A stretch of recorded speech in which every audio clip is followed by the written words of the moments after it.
Vale, vamos a ir directos al grano. Bienvenidos a este análisis inmersivo. Hoy tenemos por delante algo que literalmente pone los pelos de punta. Vamos a diseccionar a fondo uno de los descensos psicológicos más aterradores de la literatura y lo vamos a hacer resumiendo la obra maestra de H.P. Lovecraft, El modelo de Pitman. Y ojo, porque vamos a desgranar esta historia paso a paso, centrándonos en el relato en sí sin utilizar ninguna imagen del archivo adjuntado para que la narrativa pura hable por sí sola. Así que preparaos, poneos cómodos porque este viajecito a las sombras de Boston desafía toda lógica. A ver, la pregunta con la que arrancamos es la puerta de entrada perfecta a esta locura. Plantea el misterio central de nuestro protagonista y narrador, que se llama Thurber. Fijaos bien, Thurber es un hombre adulto completamente traumatizado que se niega en rotundo a pisar un andén de metro o a bajar a cualquier sótano. Y no es que haya perdido la cabeza, o al menos eso jura él. Lo que pasa es que vio algo que le destrozó los nervios para siempre. La gran pregunta que nos tenemos que hacer aquí es, ¿qué demonios pudo causarle un miedo tan sumamente paralizante? Pues aquí entra en escena el causante de todo este terror, Richard Upton Pickman. En sus tiempos en el club de arte, Thurber y Pickman eran uña y carne. Pero claro, Pickman no era un pintor del montón, era un genio absoluto, probablemente el mejor pincel de todo Boston. El problema, su arte era profundamente morboso. Había presentado una obra que llamó Ghoul Feeding o El demonio necrófago alimentándose, que era tan espantosa y, ojo a esto, tan anatómicamente precisa que el club la rechazó de inmediato y todos sus colegas le dieron la espalda. Y la filosofía que tenía Pickman sobre el arte es, bueno, digna de estudio. Él sostenía que el arte moderno, ese que se exhibe en zonas pijas y superseguras como Newbury Street, no tenía alma para transmitir el verdadero terror. Para él, todo el Back Bay era puro cartón piedra. Defendía que el auténtico horror solo se encontraba en las callejuelas más antiguas e históricas del North End de Boston, sitios donde la gente había vivido, sufrido y muerto durante generaciones, lugares con un peso oscuro y totalmente tangible. Lo que nos lleva a una evolución bastante macabra en el arte de Pickman. Porque, a ver, no se limitaba a pintar el típico monstruo de manual y ya está. ¿Qué va? Él exploraba conceptos perturbadores como el mutante. Tenía un cuadro brutal llamado La Lección que mostraba unos seres espantosos con cara de perro enseñando a un bebé humano que habían robado alimentarse de una forma, en fin, totalmente atroz. Básicamente exploraba la anatomía del miedo, creando una línea evolutiva sardónica donde los humanos se degradaban paso a paso hasta convertirse en esas mismísimas bestias. Pero lo más escalofriante de su visión del mundo es que no era siempre fantasía. Estaba anclada en un realismo histórico obsesivo. Hablaba muchísimo de los juicios de brujas de Salem de 1692, especialmente porque una antepasada suya fue ahorcada allí mismo, en Gallows Hill. Su cabeza era un hervidero de historias del reverendo Cotton Mather y de una supuesta red de túneles secretos bajo el North End que conectaban las casas, los cementerios y el mar. Esta mezcla de historia real y pesadilla era el combustible perfecto para su genio. Y aquí es donde la cosa se acelera y nos asomamos al abismo. Una noche cualquiera, Pickman invita a Thurber a ver su estudio secreto, el lugar exacto donde, según él, lograba captar el verdadero espíritu del horror. Arranca entonces un descenso físico y literal a medianoche. Dejan atrás la civilización moderna en la estación sur, tiran hacia Battery Street y se meten por callejones de tierra que llevan intactos, sin asfaltar, desde el siglo XVII. Un auténtico viaje en el tiempo, vaya. Imaginad el panorama. Llegan a una casa que literalmente se cae a pedazos, antiquísima, con las ventanas tapiadas y la madera totalmente carcomida. Pickman la tenía alquilada bajo un nombre falso, Peters, a un casero siciliano. Thurber cuenta que solo con cruzar el umbral y ver aquellos paneles de roble de la época de la cacería de brujas, sintió un pavor instintivo y brutal.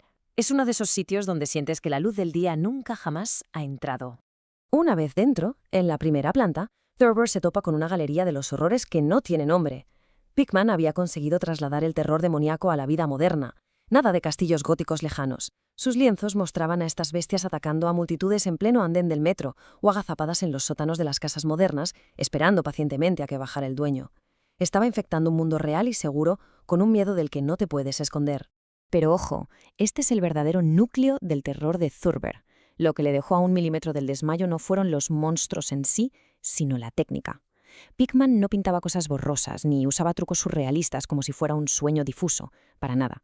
Su arte tenía una nitidez fotográfica, dolorosa y casi científica. Esas criaturas respiraban en el lienzo, te miraban, parecían a punto de saltar. Era un realismo frío y calculador aplicado a la peor de las pesadillas. Claro, ante una perfección de este calibre, el cerebro de Thurber hace cortocircuito y nos plantea la duda más aterradora de todas. Si para que el arte sea vital y realista hacen falta modelos, y Pigman pinta anatomías biológicamente perfectas con una precisión milimétrica, ¿de dónde narices saca Pigman esos modelos? ¿Qué está observando realmente en la vida real para pintar con tantísimo detalle? Con ese mal cuerpo, los dos bajan al sótano, al estudio de verdad. Bajan por unas escaleras superhúmedas hasta un sótano inmenso, con el suelo de tierra, iluminado a duras penas por lámparas de acetileno. Y ahí, en una esquina, lo primero que llama la atención es un pozo de ladrillo del siglo XVII, tapado con un disco de madera pesadísimo. Pigman comenta, como si estuviera hablando del tiempo, que es un acceso a esos famosos túneles ocultos que conectan con los cementerios. Un pozo que, en teoría, une directamente su casa con las profundidades más lúgubres de la ciudad. Y en ese ambiente tan sofocante, Thurber ve la obra principal, un cuadro colosal, gigantesco e inacabado. Mostraba una blasfemia absoluta, una bestia de ojos rojos brillantes y una cara repugnante de perro royendo una cabeza humana. La técnica era tan sumamente real, tan vívida y espantosa, que a Thurber no le aguantaron los nervios y soltó un grito tremendo, desgarrador, que resonó por todas las bóvedas de aquel sótano. Totalmente comprensible. Pero aquí, amigos, la noche da un giro brusco, porque ese grito de terror pareció despertar a algo. De repente, el eco se apaga y entra un sonido nuevo. Empieza como un correteo muy sutil, luego unos rasguños furtivos en la piedra, y al final un golpe sordo, pesado, como madera chocando contra ladrillo. Algo se estaba moviendo, y venía directo de aquel antiguo pozo. La tensión explota en un instante. Ese ruido de madera contra el ladrillo dejaba clarísimo que la pesada tapa del pozo se estaba levantando desde abajo. Pigman, con una cara de terror absoluto, saca un revólver, sale de la habitación hacia la oscuridad del pozo y vacía el cargador. 6 disparos seguidos. Tras el estruendo monumental se escucha un graznido ahogado, el sonido de algo enorme cayendo al fondo y luego un silencio sepulcral. Lo más alucinante es ver a Pigman volver a entrar, con el cañón del arma todavía sacando humo, sonriendo como si tal cosa. Le echa la culpa de todo a unas supuestas ratas enormes que viven en el pozo, soltando un comentario súper casual sobre la dieta de estos animalitos. Esa calma fría como el hielo es más perturbadora que los propios disparos.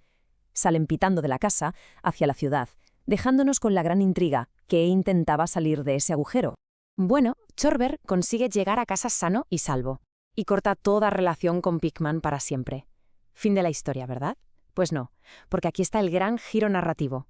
La amistad y la cordura de Thurber no se rompieron por los cuadros perturbadores del sótano, ni siquiera por el jaleo del pozo y los tiros a ciegas. Todo eso, de alguna forma, el cerebro lo acaba racionalizando, buscándole una explicación lógica. El verdadero motivo de su pánico crónico al subsuelo apareció a la mañana siguiente. Resulta que, estando en el sótano, Thurber se había fijado en un papel enrollado y sujeto con chinchetes sobre el lienzo gigante. Pensó que sería alguna foto de un cementerio para usarla como fondo. El caso es que, con las prisas, los disparos y el pánico de salir de allí, arrancó ese papel arrugado sin querer y se le quedó metido en el bolsillo del abrigo. Y por fin llegamos al momento de la verdad en este análisis.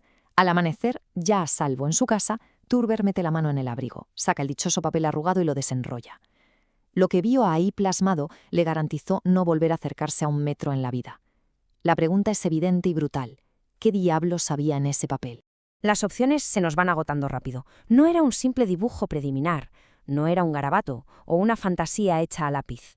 Tampoco era una foto de referencia de un paisaje, ni un callejón vacío, ni unas lápidas al atardecer para luego pintar encima.